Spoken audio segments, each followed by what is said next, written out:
Good Tuesday morning, everybody. Hope you all are doing well. We've got a little bit of action with this team. Not a lot, nothing big. I'm not going to go crazy with it, but we've got some on field action. It's not real football, but it's the closest thing to football we're going to get right now. We're still in May. It's a long way to the preseason, long way to the regular season. So we take what we can get. And yesterday, the Seahawks started OTAs, which are, of course, optional, but we had a lot of players show up. And look, you're not necessarily going to learn a lot in the OTAs, but you can learn some things. You can start to pick up on some things that are going to end up having an effect on the team down the line. So I think it's good to look at this stuff. Just keep in mind that right now, most of what you hear out of the OTAs is going to be very positive. There isn't a whole lot negative that can happen in an OTA short of injury. So you listen to Pete Carroll talking after the OTAs yesterday, and we're going to continue to have them as the week goes on. He's going to say almost all positive stuff. That's pretty common for any coach, I would think. Now is the time to be relatively positive, especially to the media. So even though we're not going to learn anything shocking from these OTAs, they're worth paying attention to, and I want to cover some of the things that we learned from the first day, which was yesterday. And as the week goes on, I may have more updates, but here's the situation as it stands so far. First thing I want to highlight here relates to the news we got the other day about signing Marquis Goodwin. So Carroll gave him some platitudes. He's still really fast. He can play all the spots at receiver. He can fly. All the things that we would have expected. He also pointed out that the wide receiver passing game coordinator coach, Sanjay, has actually coached him before, I think in Buffalo. So there's a familiarity there. And according to people in the know, it sounds like Goodwin was brought in to potentially push Eskridge as a number 3 receiver.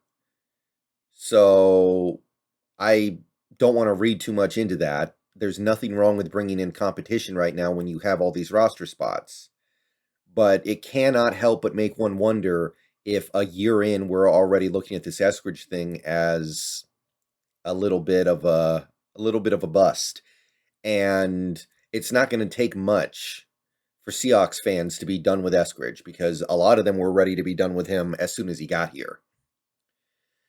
But that's the Goodwin stuff. Kind of interesting to hear that apparently he's brought in to put some pressure on that number 3 receiver spot. Some other things that came from Carroll were that Jordan Brooks is now going to be the defensive signal caller now that Wagner is not here. So it's not going to be Jamal. Some people may have thought Jamal would take over the leadership role as the play caller, but Brooks is going to be that guy. Sounds like he's up to it. Sounds like he can do it. He obviously learned from one of the best over the last couple years. So that's kind of exciting in a way because Brooks is a guy who had an uphill battle to prove to me that he was a quality NFL player, and he has done it. So kind of cool. There was also a note that Cody Barton is the other inside linebacker, which I expected, and that Seattle is moving to more 3-4. So a lot of the things that I've been saying for the last couple months stand as of right now. This team needs to pay a lot of focus to how they're going to build with that 3-4 concept in mind. And I don't think Barton's going to be the long-term answer, but if he gets an extended look this year, I think that's a good thing. We can determine what he is. It's his contract year. Maybe he'll give us something beyond what we would even expect. But yeah, more indications that there is going to be heavy 3-4 focus, which I support fully. We also got this about the running back room, a couple updates actually. So first of all, we didn't get full information here, but we did get some clue that we might get some resolution here shortly. We're expecting some more information this week on Chris Carson, post-neck surgery. Now, I don't know exactly how Chris Carson's contract works, but I do know that traditionally in the NFL, they have pre-June 1st cuts and post-June 1st cuts. We are a little less than a week away from June 1st, or excuse me, yeah, pretty much exactly a week away from June 1st, actually a little bit more.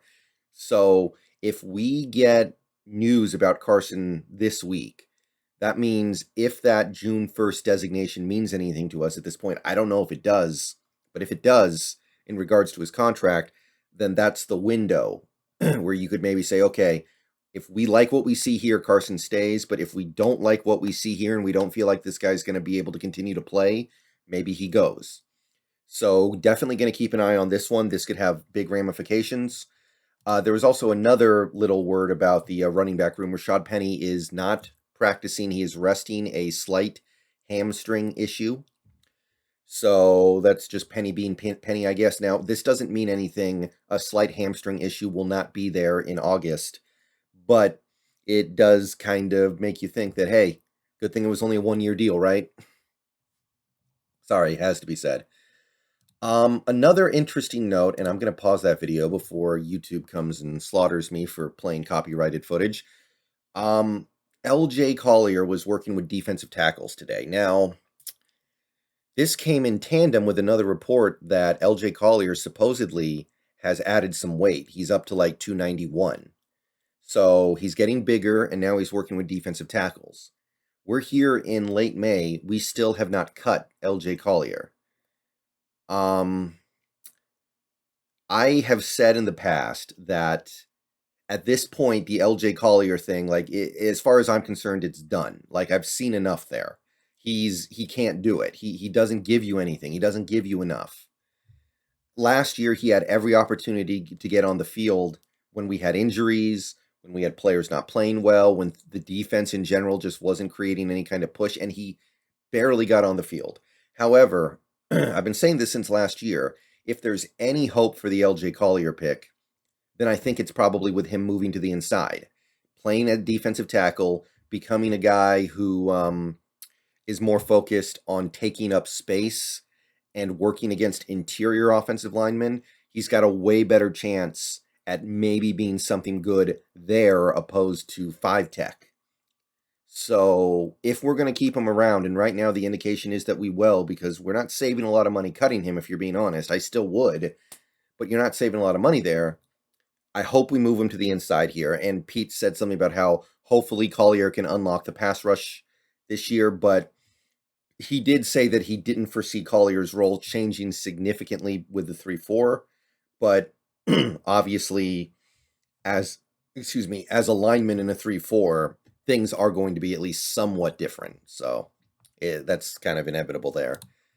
Some injury notes. There were actually quite a few injury notes. First one's a little bit of good news. Woolen, who missed rookie minicamp with a minor injury, but doesn't look like that's lingered on very much into OTAs.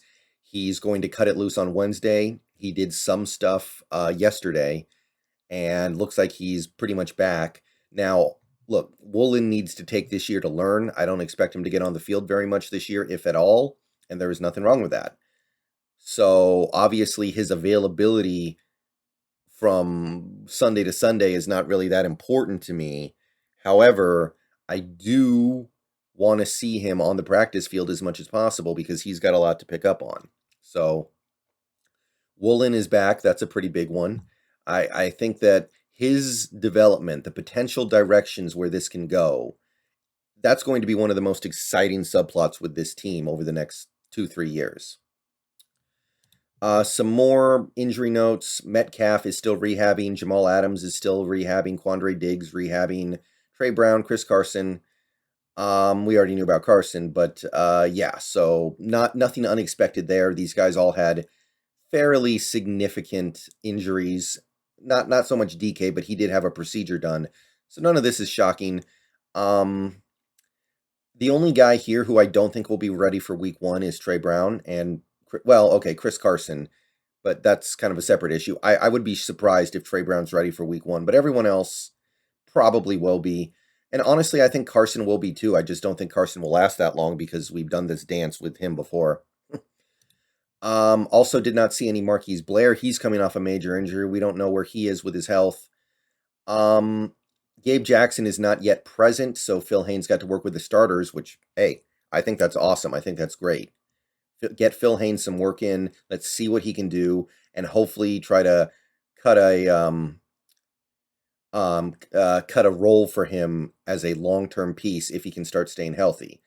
Most interesting thing from the offensive line work overall, though, would probably be that Curhan is still first-team right tackle.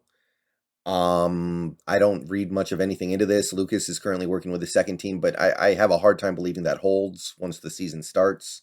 But we will see. If it's an honest competition, then there's not much bad you can say about it. Kobe Bryant was not present because he had a family issue.